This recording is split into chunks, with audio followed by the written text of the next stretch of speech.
So we're back again. We got Ralph with us, partner, and we are finishing up a clearing job. I'll explain kind of more about the job in a minute. All right, so my front side camera I broke just a little bit ago, so I'm having to use my converted camera. So they wanted us to come in and clean this up. It was piled up by a clearing company. As you can see, they built a new house, and in their front yard looks like this. So they wanted it where they could burn it, and they couldn't burn it because of the mud. So we're cleaning it up and getting it fixed to where they can at least get rid of it. They don't have the bonfires, but if it doesn't burn because of the mud, then they can't do anything with it. So what we've done is come in, cleaned out the wood out of the mud, and now we're getting as much of the mud as we can and hauling it away. So that's what the job entails, and that's what we're doing. So here we're just doing some light digging and getting the ground ready. So we're going to come back and grade it, make sure that it's all fall in the right direction, away from the parking lot, away from their driveway, so that they don't have water standing. So really it was just a big mud pile, and all we're wanting to do is just smooth it out, get as much of the mud away as possible. You know, we won't get every bit of it, but we'll get as much of it as we can, and then push the rest of it into some low spots, try to build those up while we're here. And so right now we're just getting the excess, all the extra and top layers off and piled up so that we can get it loaded and get it out of here.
So we're still just picking up with digging.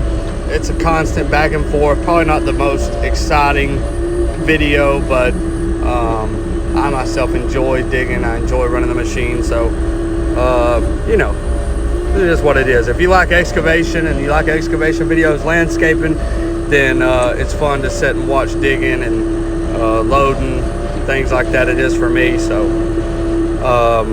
yeah, we're just trying to get all the mud. It's such a muddy place. Another part in here in this video, if you've seen it, where I use my excavator, where I use my bucket to move me, to keep me from getting stuck. So if you're new to excavation or never seen anybody operate before and you end up in a bind, always think that your boom, depending on what you're on, I've even had a lift stuck before and used the boom to get me out, you know, to relieve the pressure and then move me. So that's always something, you know, a lot of people, once they get stuck or end up in a bind, they immediately go to freak out mode. So always realize these machines have so many possibilities that you could use. A little bit about just a small job and small clearing job, something you can do with a small excavator. So we're gonna keep digging, get it cleaned up. We'll make another video as it gets closer to the end. But see that cedar log over there? I'll show it in the video, I'm sure, later on, but it fell after bidding the job. So we're throwing that in just as a courtesy to do a good job, but those are the kind of things that you want to account for, as well as the concrete piece that I picked up. You know, there's things underground that you're not going to see. You want to account for those, add extra to your bid whenever you do that, to make sure that you're not going to get standing there holding the bag, so to speak. So that's it for this job, but we'll post more as we get it finished up and cleaned up and graded here at the end of it.